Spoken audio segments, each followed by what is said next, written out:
السلام علیکم۔ آج ہم پیارے نبی محمد مصطفیٰ صلی اللہ علیہ وسلم نے جو نصیحتیں کی ہیں ان کے بارے میں ہم بتانا چاہیں گے۔ حضرت ابوذر رضی اللہ تعالی عنہ فرماتے ہیں کہ میں نے عرض کیا، یا رسول اللہ، حضرت ابراہیم علیہ السلام کے صحیفے کیا تھے؟ آپ صلی اللہ علیہ وسلم نے فرمایا، ان صحیفوں میں صرف مثالیں اور نصیحتیں تھیں۔ مثلاً ان میں یہ مضمون بھی تھا، اے مسلط ہونے والے بادشاہ، جسے آزمائش میں ڈالا جا چکا ہے اور جو دھوکہ میں پڑا ہوا ہے، میں نے تجھے اس لیے نہیں بھیجا تھا کہ تو جمع کر کے دنیا کے ڈھیر لگا لے، میں نے تو تجھے اس لیے بھیجا تھا کہ کسی مظلوم کی بد دعا کو میرے پاس آنے نہ دے، کیونکہ جب کسی مظلوم کی بد دعا میرے پاس پہنچ جاتی ہے تو پھر میں اسے رد نہیں کرنا چاہتا، وہ مظلوم مشرک ہی کیوں نہ ہو، اور جب تک عقل مند آدمی کی عقل مغلوب نہ ہو جائے اس وقت تک اسے چاہیے کہ وہ اپنے اوقات کی تقسیم کرے۔ کچھ وقت اپنے رب سے راز و نیاز کی باتیں کرنے کے لیے ہونا چاہیے، کچھ وقت اپنے نفس کے محاسے کے لیے ہونا چاہیے، کچھ وقت اللہ تعالیٰ کی کاریگری اور اس کی مخلوقات میں غور و فکر کرنے کے لیے ہونا چاہیے، اور کچھ وقت کھانے پینے کی ضروریات کے لیے فارغ ہونا چاہیے۔ اور عقل مند کو چاہیے صرف 3 کاموں کے لیے سفر کرے، یا آخرت کا توشہ بنانے کے لیے، یا اپنی معاش ٹھیک کرنے کے لیے، یا کسی حلال لذت اور راحت کو حاصل کرنے کے لیے۔ اور عقل مند کو چاہیے کہ وہ اپنے زمانے کے حالات پر نگاہ رکھے اور اپنی حالت کی طرف متوجہ رہے اور اپنی زبان کی حفاظت کرے، اور جو بھی اپنی گفتگو اپنے عمل سے محاسبہ کرے گا، کوئی بیکار بات نہیں کرے گا بلکہ صرف مقصد کی بات کرے گا۔ میں نے عرض کیا، یا رسول اللہ، حضرت موسیٰ علیہ السلام کے صحیفے کیا تھے؟ آپ صلی اللہ علیہ وسلم نے فرمایا، ان میں سب عبرت کی باتیں تھیں۔ مثلاً ان میں یہ مضمون بھی تھا، مجھے اس آدمی پر تعجب ہے جسے موت کا یقین ہے اور وہ پھر خوش ہوتا ہے، مجھے اس آدمی پر تعجب ہے جسے جہنم کا یقین ہے اور وہ پھر ہنستا ہے، مجھے اس آدمی پر تعجب ہے جسے تقدیر کا یقین ہے اور وہ پھر اپنے آپ کو بلا ضرورت تھکاتا ہے، مجھے اس آدمی پر تعجب ہے جس نے دنیا کو دیکھا اور یہ بھی دیکھا کہ دنیا آنی جانی چیز ہے، ایک جگہ رہتی نہیں، اور پھر مطمئن ہو کر اس سے دل لگاتا ہے، مجھے اس آدمی پر تعجب ہے جسے کل قیامت کے حساب کتاب کا یقین ہے اور پھر عمل نہیں کرتا۔ میں نے عرض کیا، یا رسول اللہ، آپ صلی اللہ علیہ وسلم مجھے کچھ وصیت فرما دیں۔ آپ صلی اللہ علیہ وسلم نے فرمایا، تمہیں اللہ سے ڈرنے کی وصیت کرتا ہوں، کیونکہ یہ تمام کاموں کی جڑ ہے۔ میں نے عرض کیا، یا رسول اللہ، کچھ اور فرما دیں۔ آپ صلی اللہ علیہ وسلم نے فرمایا، تلاوت قرآن اور اللہ کے ذکر کی پابندی کرو، کیونکہ یہ زمین پر تمہارے لیے نور ہے اور آسمان میں تمہارے لیے ذخیرہ ہے۔ میں نے عرض کیا، یا رسول اللہ، کچھ اور فرما دیں۔ آپ صلی اللہ علیہ وسلم نے فرمایا، زیادہ ہنسنے سے بچو، کیونکہ اس سے دل مردہ ہو جاتا ہے اور چہرے کا نور جاتا رہتا ہے۔ میں نے عرض کیا، یا رسول اللہ، کچھ اور فرما دیں۔ آپ صلی اللہ علیہ وسلم نے فرمایا، جہاد کو لازم پکڑ لو، کیونکہ یہی میری امت کی رہبانیت ہے۔ میں نے عرض کیا، یا رسول اللہ، کچھ اور فرما دیں۔ آپ صلی اللہ علیہ وسلم نے فرمایا، زیادہ دیر خاموش رہا کرو، کیونکہ اس سے شیطان دفع ہو جاتا ہے اور اس سے تمہیں دین کے کاموں میں مدد ملے گی۔ میں نے عرض کیا، یا رسول اللہ، مجھے کچھ اور فرما دیں۔ آپ صلی اللہ علیہ وسلم نے فرمایا، مسکینوں سے محبت رکھو اور ان کے ساتھ اٹھنا بیٹھنا رکھو۔ میں نے عرض کیا، یا رسول اللہ کچھ اور فرما دیں۔ آپ صلی اللہ علیہ وسلم نے فرمایا، دنیاوی مال و دولت اور ساز و سامان میں ہمیشہ اپنے سے نیچے والے کو دیکھا کرو، اوپر والے کو مت دیکھا کرو، کیونکہ اس طرح کرنے سے تم اللہ کی دی ہوئی نعمتوں کو حقیر نہیں سمجھو گے۔ میں نے عرض کیا، یا رسول اللہ کچھ اور فرما دیں۔ آپ صلی اللہ علیہ وسلم نے فرمایا، حق بات کہو چاہے وہ کڑوی کیوں نہ ہو۔ میں نے عرض کیا، یا رسول اللہ کچھ اور فرما دیں۔ آپ صلی اللہ علیہ وسلم نے فرمایا، جب تمہیں اپنے عیب معلوم ہے تو دوسروں کے عیب دیکھنے سے رک جاؤ، اور جو برے کام تم خود کرتے ہو ان کی وجہ سے دوسروں پر ناراض مت ہو۔ تمہیں عیب لگانے کے لیے یہ بات کافی ہے کہ تم اپنے عیبوں کو تو جانتے نہیں اور دوسروں میں عیب تلاش کر رہے ہو، اور جن حرکتوں کو خود کرتے ہو ان کی وجہ سے دوسروں پر ناراض ہوتے ہو۔ پھر حضور صلی اللہ علیہ وسلم نے میرے سینے پہ ہاتھ مار کر فرمایا، حسن تدبیر کے برابر کوئی عقل مندی نہیں، اور ناجائز مشبہ اور نامناسب کاموں سے رکنے کے برابر کوئی تقویٰ نہیں، اور حسن اخلاق جیسی کوئی خاندانی شرافت نہیں۔ اب ہم حضرت امیر المومنین حضرت عمر بن خطاب رضی اللہ تعالی عنہ نے جو نصیحتیں فرمائی ہیں ان کے بارے میں آپ سبھی کو بتانا چاہیں گے۔ حضرت عمر رضی اللہ تعالی عنہ نے فرمایا، جو چیز تمہیں تکلیف دیتی ہے اس سے تم کنارہ کشی اختیار کر لو اور نیک آدمی کو دوست بناؤ، لیکن ایسا آدمی مشکل سے ملے گا، اور اپنے معاملات میں ان لوگوں سے مشورہ لو جو اللہ سے ڈرتے ہوں۔ حضرت سعید بن مسیب رضی اللہ تعالی عنہ کہتے ہیں کہ حضرت عمر بن خطاب رضی اللہ تعالی عنہ نے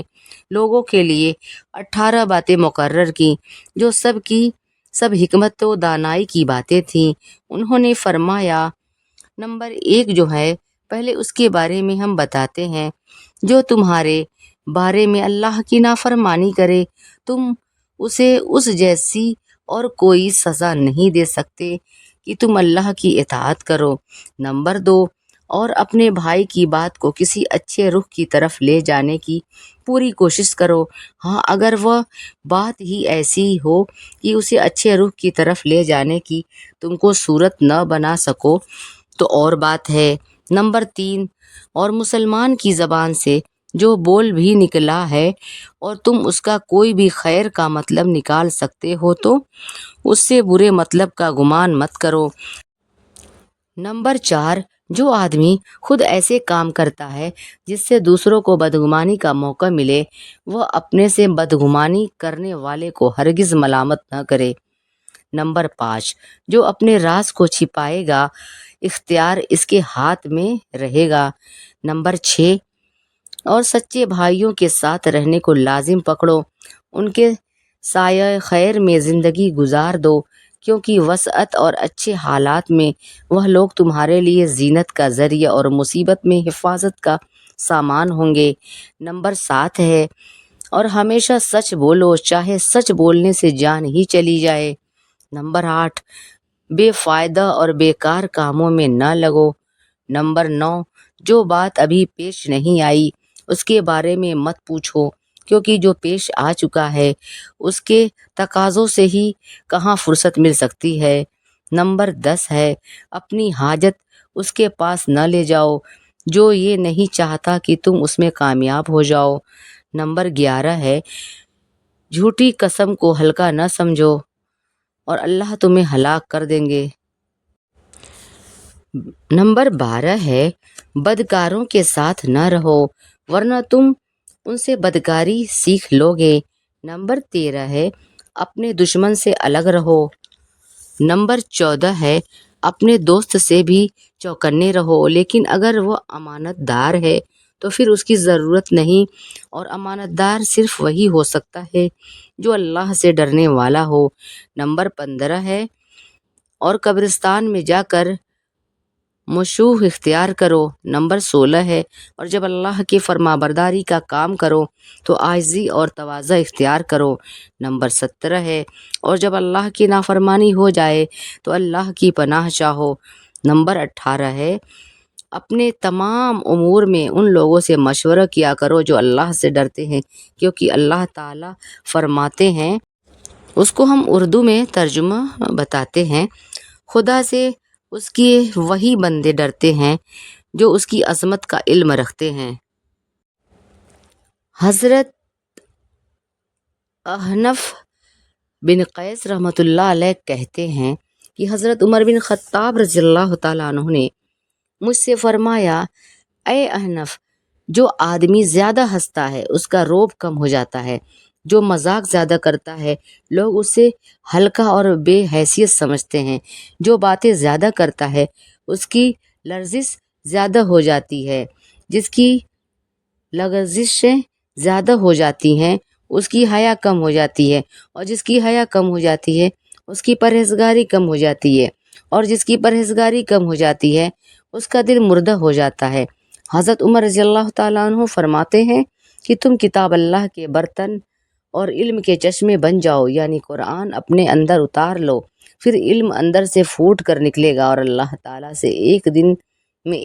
دن کی روزی مانگو۔ اور ایک روایت میں یہ بھی ہے کہ کثرت سے توبہ کرنے والوں کے پاس بیٹھا کرو، کیونکہ ان کے دل سب سے زیادہ نرم ہوتے ہیں۔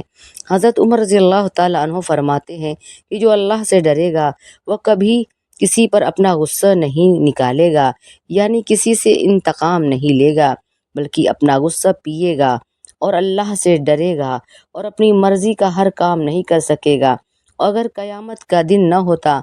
جو تمہیں نظر آ رہا ہے وہ نہ ہوتا تو بلکہ افراتفری کا کچھ اور عالم ہوتا۔ حضرت عمر رضی اللہ تعالیٰ عنہ فرماتے ہیں کہ جو لوگوں کے ساتھ انصاف کرتا ہے اور اس کے لیے اپنی جان پر جو مشقت جھیلتا ہے، اپنے تمام کاموں میں کامیابی اسے ملے گی، اور اللہ تعالیٰ کی فرما برداری کی وجہ سے ذلت اٹھانا نافرمانی کی عزت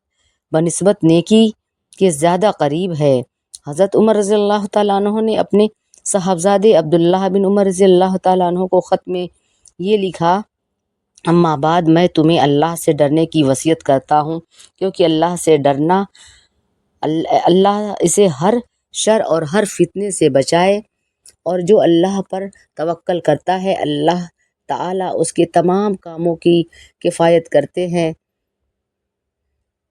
اور جو اللہ کو قرض دیتا ہے یعنی دوسروں پر اپنا مال اللہ کے لیے خرچ کرتا ہے اللہ تعالیٰ اسے بہترین بدلہ عطا فرماتے ہیں، اور جو اللہ کا شکر ادا کرتا ہے اللہ تعالیٰ اس کی نعمت کو بڑھاتے ہیں، اور تقوی ہر وقت تمہارا نصب العین ہے، تمہارے اعمال کا سہارا اور ستون تمہارے دل کی صفائی کرنے والا ہونا چاہیے۔ جس کی کوئی نیت نہیں ہوگی اس کا کوئی عمل معتبر نہیں ہوگا، جس نے ثواب لینے کی نیت سے عمل نہ کیا اسے کوئی اجر نہیں ملے گا، جس میں نرمی نہیں ہوگی اسے اپنے مال سے بھی فائدہ نہیں ہوگا، جب تک پہلا کپڑا پرانا نہ ہو جائے نیا نہیں پہننا چاہیے۔ اب ہم امیر المومنین حضرت علی بن ابی طالب رضی اللہ تعالیٰ عنہ نے جو نصیحتیں فرمائی ہیں اس کے بارے میں بتانا چاہیں گے۔ حضرت علی بن ابی طالب رضی اللہ تعالیٰ عنہ نے حضرت عمر رضی اللہ تعالیٰ عنہ سے کہا، اے امیر المومنین، اگر آپ کی خوشی یہ ہے کہ آپ اپنے دونوں ساتھیوں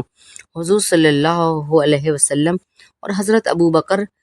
رضی اللہ تعالیٰ عنہ سے جا ملیں تو آپ اپنی امیدیں مختصر کریں اور کھانا کھائیں لیکن پیٹ نہ بھریں، اور لنگی بھی چھوٹی پہنیں اور کرتے پر پیوند لگائیں اور اپنے ہاتھ سے جوتی گاٹھیں، اس طرح کریں گے تو ان دونوں سے جا ملیں گے۔ حضرت علی رضی اللہ تعالیٰ عنہ نے فرمایا، خیر یہ نہیں ہے کہ تمہارا مال اور تمہاری اولاد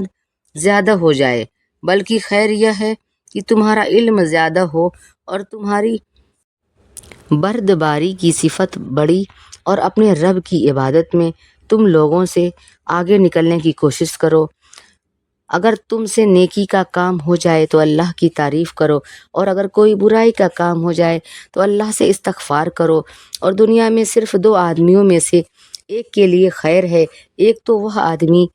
جس سے کوئی گناہ ہو گیا اور پھر اس نے توبہ کر کے اس کی تلافی کر لی، اور دوسرا وہ آدمی جو نیک کاموں میں جلدی کرتا ہو اور جو عمل تقویٰ کے ساتھ ہو اور کم شمار نہیں ہو سکتا، کیونکہ جو عمل اللہ کے یہاں قبول ہو وہ کیسے کم شمار ہو سکتا ہے، کیونکہ قرآن میں ہے کہ اللہ کے عمل کو قبول فرماتے ہیں۔ حضرت علی رضی اللہ تعالیٰ عنہ نے فرمایا، متقیوں کے عمل کو قبول فرماتے ہیں۔ حضرت علی رضی اللہ تعالیٰ عنہ نے فرمایا،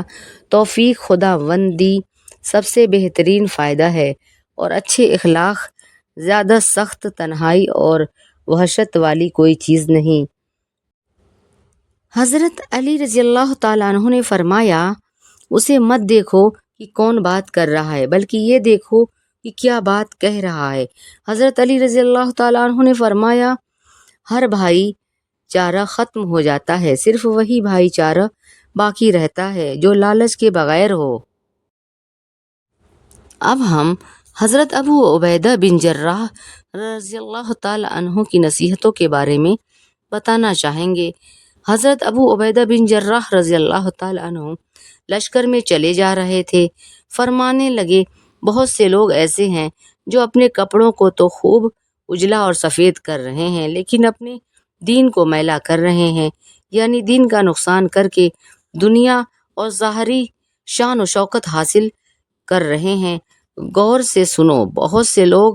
دیکھنے میں تو اپنے نفس کا اکرام کرنے والے ہوتے ہیں، لیکن حقیقت میں وہ اپنے نفس کی بے عزتی کرنے والے ہوتے ہیں۔ پرانے گناہوں کو نئی نیکیوں کے ذریعے سے ختم کرو۔ اگر تم میں سے کوئی اتنے گناہ کر لے جس سے زمین و آسمان کے درمیان کا خلا بھر جائے، پھر وہ ایک نیکی کرے تو یہ نیکی ان سب گناہوں پر غالب آ جائے گی۔